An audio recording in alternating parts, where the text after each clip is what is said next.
business card or small piece of paper and cover the smile they're giving you and see if the eye is smiling. You will find that the eye is not smiling at all, because they're just there to bring doom and gloom. Even when there's a smile on their lips, the eyes are dead.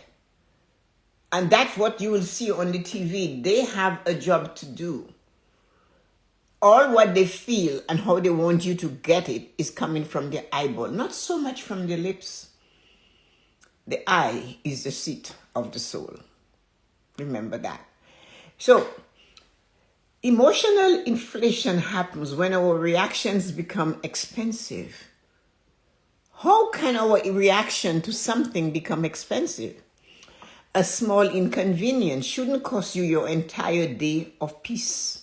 It's expensive when that happens. Something is not working and you get upset and it just took your whole day away. You cannot get over it. You're still angry. You're still fretting.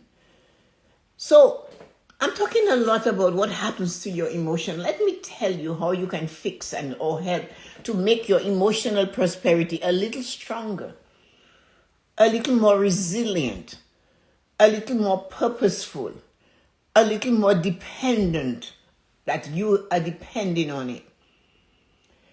Time out.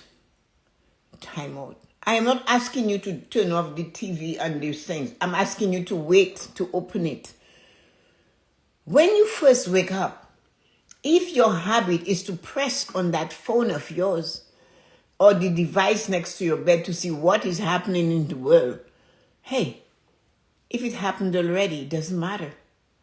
You couldn't stop it. You cannot control it. But you can control your reaction to waking up today. How do you wake up? How are you waking up out of that bed? Are you stretching? Are you breathing? Are you connecting? Are you grateful that your breath kept you alive until this minute? You realize, I didn't give commands to my breath to keep breathing, but here I am. Are you grateful for that warm bed you're really considering not getting out of? Are you grateful for the other body next to you? Are you grateful for the covers you have? Are you grateful you can lift your legs and drop them on the mattress? Are you grateful your mattress is lumpy? Are you grateful you have the ability to twist your elbows and your hands? Are you grateful you can massage your own face? Are you grateful for just being you? You are the best specimen of a human being ever created. You are. Each one of us are, because we are unique, special, and we have certain gifts and talents that we can use to change the world. Our inner world, not the big world, just our world. It takes a village to raise a person. So that means if you and I and all of us hook onto the chain and we do the best for our inner world, would it change the outer world of others? Yeah. Because they would become interested. Why are this group of people like this? Why? My cousin sent me something from Dominica. She lives in Canada, but someone sent it to her, of a man that is 93 years old. He's as lean as lean can be. And this man is working his 30 acres. But he's telling the story when he's 93. So think of it, when he was 5, he went to school. And the first morning, the teacher just took off the belt and started whacking the kids. I could not believe how that man was able to talk about his life from that day onwards.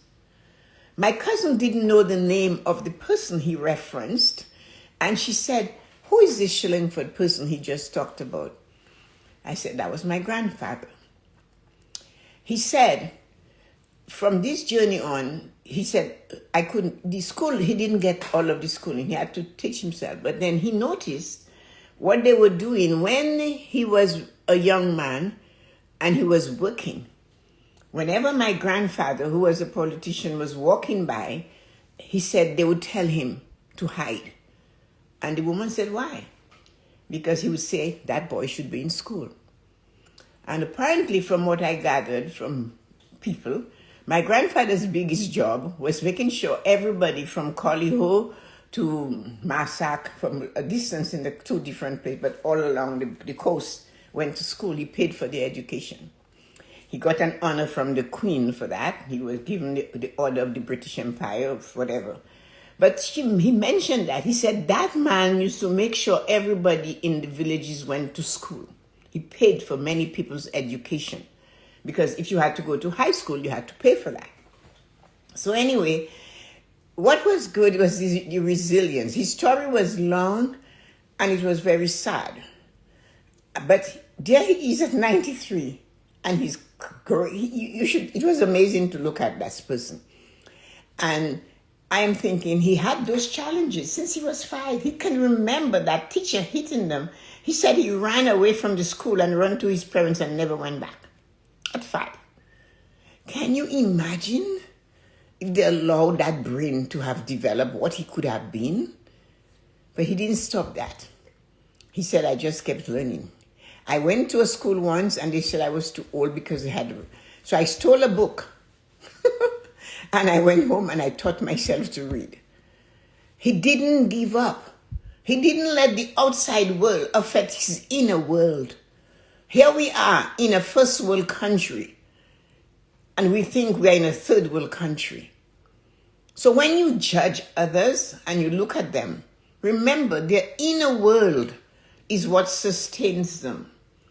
He didn't let that teacher with the belt, and all of us know in those days they would hit you just for the fun of it in a public school, right? So he did not allow that to cripple him. He is there, 93. His gloves on, his boots on, and working his fields and telling the story of his life. He didn't let the outside world affect his inner world. What are you doing about that? You see, you need to breathe your emotions first thing in the morning. You need to learn something mentally at least once a day. You are not good enough if you do not learn. You're not good enough if you do not make yourself mentally, emotionally fit. You have to work on you if you have to survive whatever storm that's coming. You need to have a strong inner will in order to succeed in this outer world that's coming at us with all guns blazing. You know, your emotional pillar is a reservoir. In times of economic or global drought, everyone wants to draw from your water. If you haven't built a dam, if you haven't set boundaries, your reservoir will run dry. People will call you to tell you how horrible it is, like you are not in this world. Then there comes the boundary. No, I can't fix it. No, it doesn't matter what I do, I can't fix it. People will criticize whatever happens south of the border. I don't have a vote. If I had a vote, I would choose. I don't have a vote for over here, but here, I have a vote. And you guys know how absolutely wild I go when we have an election and you people are telling me you do not want to vote when women died to give you the right. They were raped, they were beaten, they were jailed by their own family, used to lock them up so they couldn't go to the meetings for the suffragette movement to get the right to vote. And you have it. Women died for you to get it. And you do not want to choose. And you want to sit back in your armchair and be happy. I didn't vote for them. I didn't vote at all. Did you? It doesn't matter what you do with your vote. You have to go to honor the memories of people that got blows on their back. So you have a right to vote. And drag the younger ones with you. Because that is how you'll protect your emotional prosperity.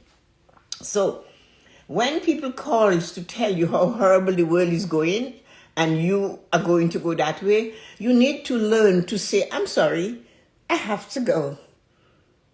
I'll talk to you again. Or if you know they're going to do that every day, then you call them first so you can control the narrative.